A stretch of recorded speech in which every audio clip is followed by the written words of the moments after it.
ನಮಸ್ಕಾರ್. ಅಂತಾರಾಷ್ಟ್ರೀಯ ಕಾನೂನಿನ ಆಕರಗಳು ಅಂದರೆ ಸೋರ್ಸಸ್ ಆಫ್ ಇಂಟರ್ನ್ಯಾಷನಲ್ ಲಾ ಬಗ್ಗೆ ಸಂಪೂರ್ಣವಾಗಿ ತಿಳಿದುಕೊಳ್ಳಲು ಸಿದ್ಧರಿದ್ದೀರಾ? ಪರೀಕ್ಷಾ ದೃಷ್ಟಿಯಿಂದಲೇ ಸಿದ್ಧಪಡಿಸಿರುವ ಈ ವಿಶೇಷ ಮಾಸ್ಟರ್ ಕ್ಲಾಸ್ನಲ್ಲಿ ಜಾಗತಿಕ ನಿಯಮಗಳ ಮೂಲಭೂತ ಅಂಶಗಳನ್ನು ನಾವು ಆಳವಾಗಿ ಆದರೆ ಸುಲಭವಾಗಿ ಅರ್ಥ ಮಾಡಿಕೊಳ್ಳಲಿದ್ದೇವೆ. ಬನ್ನಿ, ತಡಮಾಡದೆ ನೇರವಾಗಿ ವಿಷಯಕ್ಕೆ ಇಳಿಯೋಣ. ಇಂದಿನ ನಮ್ಮ ಅಧ್ಯಯನದ ರೂಪರೇಷೆ ಹೀಗಿದೆ. ಮೂಲ ವ್ಯಾಖ್ಯಾನಗಳು, ಪ್ರಾಥಮಿಕ, ಪೂರಕ ಹಾಗೂ ಸಮಕಾಲೀನ ಆಕರಗಳು, ಆಮೇಲೆ ಕೆಲವು ಪ್ರಮುಖ ಮೊಕದ್ದಮೆಗಳು ಮತ್ತು ಕೊನೆಯಲ್ಲಿ ಒಂದು ತ್ವರಿತ ಪುನರಾವರ್ತನೆ. ಪರೀಕ್ಷೆಯಲ್ಲಿ ಪ್ರಬಂಧ ಬರೆಯಲು ಐಸಿಜೆ ಒದಗಿಸುವ ಈ ಶ್ರೇಣಿಯೇ ಅತ್ಯುತ್ತಮ ನೀಲನಕ್ಷೆಯಾಗಿದೆ ಎಂಬುದನ್ನು ನೆನಪಿನಲ್ಲಿಟ್ಟುಕೊಳ್ಳುವುದು ಬಹಳ ಮುಖ್ಯ. ಮೊದಲಿಗೆ ಮೂಲ ವ್ಯಾಖ್ಯಾನಗಳತ್ತ ಗಮನಹರಿಸೋಣ. ಕಾಲಾನಂತರದಲ್ಲಿ ಅಂತಾರಾಷ್ಟ್ರೀಯ ಕಾನೂನಿನ ವ್ಯಾಪ್ತಿ ಹೇಗೆ ಮೂಲಭೂತವಾಗಿ ಬದಲಾಗಿದೆ ಅನ್ನೋದನ್ನು ನಾವಿಲ್ಲಿ ನೋಡಬಹುದು. ಪರೀಕ್ಷೆಯಲ್ಲಿ ಪದೇ ಪದೇ ಕೇಳಲಾಗುವ ಒಂದು ಪ್ರಮುಖ ವ್ಯತ್ಯಾಸ ಇಲ್ಲಿದೆ. ಎಲ್. ಒಪೆನ್ಹೈಮ್ ಅವರ ಸಾಂಪ್ರದಾಯಿಕ ವ್ಯಾಖ್ಯಾನವನ್ನು ಗಮನಿಸಿದರೆ ಅದು ಅತ್ಯಂತ ಕಿರಿದಾಗಿತ್ತು. ಕೇವಲ ನಾಗರಿಕ ರಾಷ್ಟ್ರಗಳ ನಡುವಿನ ಸಂಬಂಧಗಳಿಗೆ ಮಾತ್ರ ಅದು ಸೀಮಿತವಾಗಿತ್ತು. ಆದರೆ ಜೆ. ಸ್ಟಾರ್ಕ್ ಅವರ ಆಧುನಿಕ ವ್ಯಾಖ್ಯಾನವು ಹೆಚ್ಚು ವಿಸ್ತಾರವಾಗಿದೆ. ಇದು ಕೇವಲ ರಾಷ್ಟ್ರಗಳನ್ನಷ್ಟೇ ಅಲ್ಲ, ಅಂತಾರಾಷ್ಟ್ರೀಯ ಸಂಸ್ಥೆಗಳು ಮತ್ತು ವ್ಯಕ್ತಿಗಳನ್ನೂ ಸಹ ಒಳಗೊಂಡಿದೆ. ಇದು ನಿಜಕ್ಕೂ ಒಂದು ದೊಡ್ಡ ಬದಲಾವಣೆ ಅಲ್ವಾ? ಈಗ ನಾವು ಅತ್ಯಂತ ಪ್ರಮುಖವಾದ ಹಂತಕ್ಕೆ ಬಂದಿದ್ದೇವೆ. ಅದೇ ಅಂತಾರಾಷ್ಟ್ರೀಯ ನ್ಯಾಯಾಲಯದ ಶಾಸನದ ವಿಧಿ 38. ಕಾನೂನಿನ ಆಕರಗಳ ಬಗ್ಗೆ ಯಾವುದೇ ಅಧಿಕೃತ ಚರ್ಚೆ ಅಥವಾ ಉತ್ತರವನ್ನು ಬರೆಯಬೇಕಿದ್ರೂ ಇದುವೇ ಸಾರ್ವತ್ರಿಕವಾಗಿ ಅಂಗೀಕರಿಸಲ್ಪಟ್ಟ ಆರಂಭಿಕ ಬಿಂದು. ಇದನ್ನಂತೂ ಮರೆಯಲೇಬಾರದು. ಈ ವಿಧಿ 38ರ ಮೊದಲ ಉಪವಿಧಿ ಒದಗಿಸುವ ಪ್ರಮುಖ ಆಧಾರ ಸ್ತಂಭಗಳೇನು ಅಂತ ಬಿಡಿಸಿ ನೋಡೋಣ. ಅಂತಾರಾಷ್ಟ್ರೀಯ ಒಪ್ಪಂದಗಳು, ರೂಢಿಗತ ಕಾನೂನು, ಕಾಯ್ದೆಯ ಸಾಮಾನ್ಯ ತತ್ವಗಳು ಮತ್ತು ನ್ಯಾಯಾಂಗ ತೀರ್ಪುಗಳು ಹಾಗೂ ತಜ್ಞರ ಬೋಧನೆಗಳು. ಪರೀಕ್ಷೆಯಲ್ಲಿ ಕಾನೂನಿನ ವಿಶ್ಲೇಷಣೆ ಮಾಡುವಾಗ ಇದೇ ನಿಖರವಾದ ಶ್ರೇಣಿಯನ್ನು ಕಾಪಾಡಿಕೊಳ್ಳಬೇಕೆಂಬುದು ಮೌಲ್ಯಮಾಪಕರ ಮುಖ್ಯ ನಿರೀಕ್ಷೆಯಾಗಿರುತ್ತದೆ. ಮುಂದಿನ ವಿಭಾಗ ಪ್ರಾಥಮಿಕ ಆಕರಗಳು. ಇವು ಕೇವಲ ಮಾರ್ಗಸೂಚಿಗಳಲ್ಲ, ಬದಲಿಗೆ ಕಾನೂನಿನ ಕಟ್ಟುನಿಟ್ಟಿನಾದ ಬಾಧ್ಯತೆಗಳನ್ನು ಸೃಷ್ಟಿಸುವ ಅಧಿಕೃತ ಸಾಧನಗಳಾಗಿವೆ. ಅಂತಾರಾಷ್ಟ್ರೀಯ ಒಪ್ಪಂದಗಳ ಬಗ್ಗೆ ಬರೆಯುವಾಗ ಅದರೊಳಗಿನ ಸೂಕ್ಷ್ಮ ವ್ಯತ್ಯಾಸಗಳನ್ನು ತೋರಿಸುವುದು ಬಹಳ ಮುಖ್ಯ.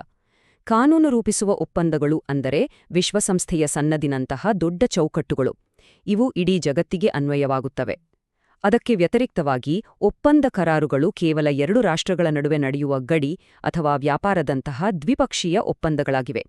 ಈ ವ್ಯತ್ಯಾಸ ಬರೆದರೆ ಪರೀಕ್ಷೆಯಲ್ಲಿ ಖಂಡಿತ ಹೆಚ್ಚಿನ ಅಂಕ ಸಿಗುತ್ತೆ. ಈ ಒಪ್ಪಂದಗಳಿಗೆ ಅಂತಿಮವಾದ ಕಾನೂನಿನ ಬಲ ಎಲ್ಲಿಂದ ಬರುತ್ತದೆ? ಪ್ಯಾಕ್ಟಾ ಸೆಂಟ್ ಸರ್ವೆಂಡಾ ಎಂಬ ಅತ್ಯಮೂಲ್ಯ ಲ್ಯಾಟಿನ್ ಪದಗುಚ್ಛದಿಂದ. ಇದರ ಅರ್ಥ ಸದ್ಭಾವನೆಯಿಂದ ಮಾಡಿಕೊಂಡ ಒಪ್ಪಂದಗಳನ್ನು ಕಡ್ಡಾಯವಾಗಿ ಪಾಲಿಸಲೇಬೇಕು. ಉತ್ತರಪತ್ರಿಕೆಯಲ್ಲಿ ಈ ಕೀವರ್ಡ್ ಇದ್ದರೆ ಬರೆದ ಉತ್ತರಕ್ಕೆ ವಿಶೇಷ ತೂಕ ಬರುತ್ತದೆ. ರೂಢಿಗತ ಕಾನೂನಿನ ಬಗ್ಗೆ ಹೇಳುವುದಾದರೆ, ಒಂದು ಸಾಮಾನ್ಯ ಅಭ್ಯಾಸವು ಕಾನೂನಾಗಿ ಬದಲಾಗಲು 2 ಕಟ್ಟುನಿಟ್ಟಿನ ಪರೀಕ್ಷೆಗಳನ್ನು ಪಾಸ್ ಮಾಡಬೇಕು. ಮೊದಲನೆಯದು ರಾಷ್ಟ್ರಗರ ಆಚರಣೆ. ಇದು ಭೌತಿಕ ಮತ್ತು ಏಕರೂಪದ ಆಚರಣೆ.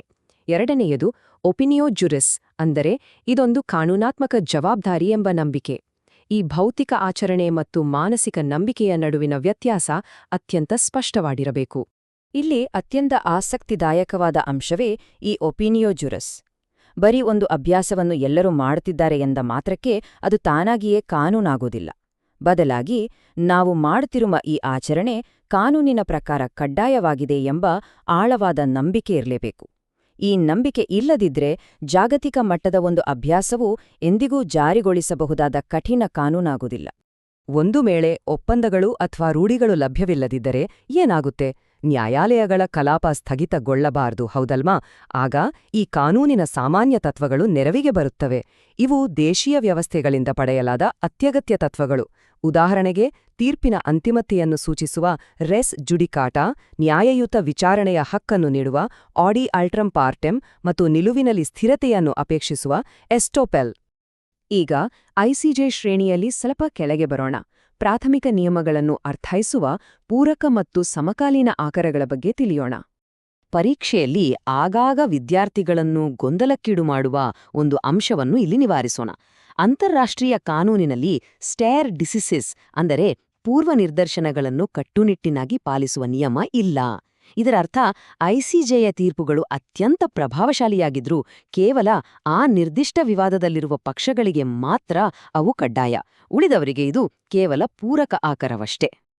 ಆಧುನಿಕ ಯುಗದಲ್ಲಿ ಮೃದು ಕಾನೂನು ಅಥವಾ ಸಾಫ್ಟ್ ಲಾ ವಿಕಸನ ಬಹಳ ಮುಖ್ಯವಾದ ಬೆಳವಣಿಗೆ.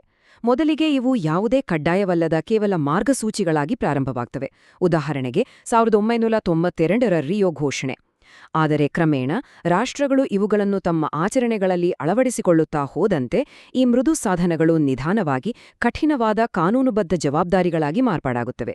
ಇದು ದೃಷ್ಟಿಗೋಚರವಾಗುವ ಒಂದು ಸುಂದರ ಪ್ರಕ್ರಿಯೆ. ಸಮಕಾಲೀನ ಆಕರಗಳ ಅತ್ಯುನ್ನತ ಸ್ತರದಲ್ಲಿ ನಮಗೆ ಕಾಣಸಿಗುವುದು ಜಸ್ಕೋಜನ್ಸ್ ಮತ್ತು ಎರ್ಗಾ ಓಮ್ನೆಸ್. ಜಸ್ಕೋಜನ್ಸ್ ಎಂದರೆ ಗುಲಾಮಗಿರಿ ಅಥವಾ ಜನಾಂಗೀಯ ಹತ್ಯೆಯ ನಿಷೇಧದಂತಹ ಸಂಪೂರ್ಣ ಕಡ್ಡಾಯ ನಿಯಮಗಳು. ಗಮನಿಸಿ, ಈ ಕಡ್ಡಾಯ ನಿಯಮಗಳನ್ನು ಉಲ್ಲಂಘಿಸುವ ಯಾವುದೇ ಒಪ್ಪಂದವು ತಾನಾಗಿಯೇ ಅಸಿಂಧುವಾಗುತ್ತದೆ. ಇನ್ನು ಎರ್ಗಾ ಓಮ್ನೆಸ್ ಎಂದರೆ ಇಡೀ ಅಂತಾರಾಷ್ಟ್ರೀಯ ಸಮುದಾಯಕ್ಕೆ ಸಲ್ಲಿಸಬೇಕಾದ ಬಾಧ್ಯತೆಗಳು. ಇವೆರಡೂ ಅತ್ಯಂತ ಶಕ್ತಿಶಾಲಿ ಪರಿಕಲ್ಪನೆಗಳು. ಸಿದ್ಧಾಂತಗಳನ್ನು ನೋಡಿದ್ದು ಆಯಿತು. ಈಗ ಇವುಗಳ ಪ್ರಾಯೋಗಿಕ ಅಳವಡಿಕೆಯನ್ನು ನೋಡೋಣ. ಪರೀಕ್ಷೆಯಲ್ಲಿ ಅತಿ ಹೆಚ್ಚು ಅಂಕ ಗಳಿಸಲು ಈ ಪ್ರಮುಖ ಮೊಕದ್ದಮೆಗಳನ್ನು ಉಲ್ಲೇಖಿಸುವುದು ಬ್ರಹ್ಮಾಸ್ತ್ರವಿದ್ದಂತೆ. ಇಲ್ಲೊಂದು ಕುತೂಹಲಕಾರಿ ಐತಿಹಾಸಿಕ ಪ್ರಶ್ನೆಯಿದೆ. ಯುದ್ಧ ನಡೆಯುತ್ತಿರುವಾಗ ಒಂದು ದೇಶದ ನ್ಯಾಯಾಲಯವು ತನ್ನದೇ ದೇಶದ ಸೇನೆಯ ವಿರುದ್ಧ ಎಲ್ಲೂ ಬರೆದಿಡದ ಒಂದು ಅಂತಾರಾಷ್ಟ್ರೀಯ ರೂಢಿಯನ್ನು ಜಾರಿಗೊಳಿಸಲು ಸಾಧ್ಯವೇ? ಈ ಪ್ರಶ್ನೆ ಪ್ರಸಿದ್ಧ ಪ್ಯಾಕೆಟ್ ಹಬಾನ ಪ್ರಕರಣದ ನಿರೂಪಣೆಗೆ ವೇದಿಕೆ ಒದಗಿಸುತ್ತದೆ. 1898ರ ಆ ಘಟನೆಯ ವಾಸ್ತವಿಕ ಚಿತ್ರಣವನ್ನು ಒಮ್ಮೆ ಕಲ್ಪಿಸಿಕೊಳ್ಳಿ. ಕ್ಯುಬಾದ ಕರಾವಳಿಯಲ್ಲಿ ಅಮೆರಿಕದ ನೌಕಾಪಡೆಯು ಶಸ್ತ್ರರಹಿತ ಸ್ಪ್ಯಾನಿಷ್ ಮೀನುಗಾರಿಕಾ ದೋಣಿಗಳನ್ನು ವಶಪಡಿಸಿಕೊಳ್ಳುತ್ತದೆ. ಆಗ ದೋಣಿಯ ಮಾಲೀಕರು ಸೇನಾ ಕಾರ್ಯಾಚರಣೆ ಏನೇ ಇದ್ದರೂ ಮೀನುಗಾರಿಕಾ ದೋಣಿಗಳಿಗೆ ಅಂತಾರಾಷ್ಟ್ರೀಯ ರೂಢಿಯ ಪ್ರಕಾರ ವಿನಾಯಿತಿಯಿದೆ ಎಂದು ವಾದ ಮಂಡಿಸುತ್ತಾರೆ. ಈ ಪ್ರಕರಣದಲ್ಲಿ ಅಮೆರಿಕದ ಸುಪ್ರೀಂ ಕೋರ್ಟ್ ನೀಡಿದ ಆ ಸ್ಮಾರಕ ಸಮಾನವಾದ ತೀರ್ಪು ಹೀಗಿದೆ: ಅಂತಾರಾಷ್ಟ್ರೀಯ ಕಾನೂನು ನಮ್ಮ ಕಾನೂನಿನ ಒಂದು ಭಾಗವಾಗಿದೆ. ಅಲಿಖಿತವಾದ ಅಂತಾರಾಷ್ಟ್ರೀಯ ರೂಢಿಗಳು ಹೇಗೆ ನೇರವಾಗಿ ಒಂದು ದೇಶದ ನ್ಯಾಯಾಂಗ ವ್ಯವಸ್ಥೆಯೊಳಗೆ ಸೇರ್ಪಡೆಯಾಗ್ತವೆ ಎಂಬುದನ್ನು ಈ ತೀರ್ಪು ಅತ್ಯಂತ ಸ್ಪಷ್ಟವಾಗಿ ಸಾಬೀತುಪಡಿಸುತ್ತದೆ. ಅದೇ ರೀತಿ ನಾರ್ತ್ ಸಿ ಕಾಂಟಿನೆಂಟಲ್ ಶೆಲ್ಫ್ ವಿವಾದವನ್ನು ಪರೀಕ್ಷಿಸಿದರೆ ಮತ್ತೊಂದು ಕಾಂಕ್ರೀಟ್ ಉದಾಹರಣೆ ಸಿಗುತ್ತದೆ. ಒಂದು ಒಪ್ಪಂದದಲ್ಲಿರುವ ನಿಬಂಧನೆಯು ಸಾಕಷ್ಟು ಒಪಿನಿಯೋ ಜೂರಿಸ್ ಅಂದರೆ ಕಾನೂನಾತ್ಮಕ ನಂಬಿಕೆ ಇಲ್ಲದ ಕಾರಣದಿಂದಾಗಿ ಹೇಗೆ ರೂಢಿಗತ ಕಾನೂನಾಗಿ ಬದಲಾಗಲು ವಿಫಲವಾಗುತ್ತದೆ ಎಂಬುದನ್ನು ಇದು ಎತ್ತಿ ತೋರಿಸುತ್ತದೆ. ಇನ್ನು 1923ರ ಎಸ್ ವಿಂಬಲ್ಡನ್ ತೀರ್ಪಿನ ವಿವರಗಳು ಇಲ್ಲಿವೆ. ಒಂದು ರಾಷ್ಟ್ರದ ಆಂತರಿಕ ಕಾನೂನುಗಳಿಗಿಂತ ಒಪ್ಪಂದದ ಪಾಲನೆ ಅಥವಾ ಪ್ಯಾಕ್ಟಾ ಸೆಂಟ್ ಸರ್ವೆಂಡಾ ತತ್ವವೇ ಸರ್ವೋಚ್ಚ ಎಂಬುದನ್ನು ಈ ಪ್ರಕರಣ ಖಚಿತಪಡಿಸುತ್ತದೆ. ಅಂದ್ರೆ ಒಮ್ಮೆ ಒಪ್ಪಂದ ಮಾಡ್ಕೊಂಡ್ಮೇಲೆ ನಮ್ಮ ದೇಶದ ಆಂತರಿಕ ಕಾನೂನು ಹೀಗಿದೆ ಅಂತ ಸಬೂಬು ಹೇಳಿ ನುಣುಚಿಕೊಳ್ಳುವಂತಿಲ್ಲ. ಇಲ್ಲಿಯವರೆಗೆ ಚರ್ಚಿಸಿದ ಎಲ್ಲ ನಿರ್ಣಾಯಕ ಅಂಶಗಳನ್ನು ಈ ಅಂತಿಮ ಪುನರಾವರ್ತನಾ ಕೋಷ್ಟಕದಲ್ಲಿ ಸೆರೆಹಿಡಿಯಲಾಗಿದೆ. ಪ್ರಾಥಮಿಕ, ಪೂರಕ ಮತ್ತು ಸಮಕಾಲೀನ ಆಕರಗಳನ್ನು ಅವುಗಳ ಉದಾಹರಣೆಗಳೊಂದಿಗೆ ಸ್ಪಷ್ಟವಾಗಿ ಮ್ಯಾಪ್ ಮಾಡಲು ಇದೊಂದು ಅತ್ಯುತ್ತಮ ಚೀಟ್ ಶೀಟ್. ಪರೀಕ್ಷೆಗೆ ಹೋಗುವ ಮುನ್ನ ಇದನ್ನೊಮ್ಮೆ ಕಡ್ಡಾಯವಾಗಿ ಗಮನಿಸುವುದು ಸೂಕ್ತ. ಅಂತಿಮವಾಗಿ ಒಂದು ಪ್ರಚೋದನಾತ್ಮಕ ಪ್ರಶ್ನೆಯೊಂದಿಗೆ ಈ ವಿವರಣೆಯನ್ನು ಮುಕ್ತಾಯಗೊಳಿಸೋಣ. ಜಗತ್ತಿನಲ್ಲಿ ಯಾವುದೇ ಕೇಂದ್ರೀಕೃತ ಸಂಸತ್ತಿಲ್ಲ ಅಥವಾ ಎಲ್ಲರನ್ನೂ ನಿಯಂತ್ರಿಸುವ ಜಾಗತಿಕ ಪೊಲೀಸ್ ಪಡೆಯಿಲ್ಲ. ಆದರೂ ಬಲಿಷ್ಠ ಸಾರ್ವಭೌಮ ರಾಷ್ಟ್ರಗಳು ಈ ಕಾನೂನಿನ ಆಕರಗಳನ್ನು ನಿರಂತರವಾಗಿ ಪಾಲಿಸುತ್ತವೆ. ಅವರನ್ನು ಆ ರೀತಿ ಕಟ್ಟುಪಾಡಿನಲ್ಲಿಡುವ ನಿಜವಾದ ಶಕ್ತಿಯಾವುದು? ಜಾಗತಿಕ ಆಡಳಿತದ ನೈಜತೆಗಳನ್ನು ಇನ್ನಷ್ಟು ಆಳವಾಗಿ ಅನ್ವೇಷಿಸಲು ಈ ಪ್ರಶ್ನೆ ಖಂಡಿತ ಪ್ರೇರೇಪಿಸುತ್ತದೆ. ಈ ಶೈಕ್ಷಣಿಕ ವಿಶ್ಲೇಷಣೆಯಲ್ಲಿ ಜೊತೆಯಾಗಿದ್ದಕ್ಕೆ ಧನ್ಯವಾದಗಳು. ಕಲಿಕೆ ಹೀಗೆಯೇ ನಿರಂತರವಾಗಿ ಮುಂದುವರಿಯಲಿ.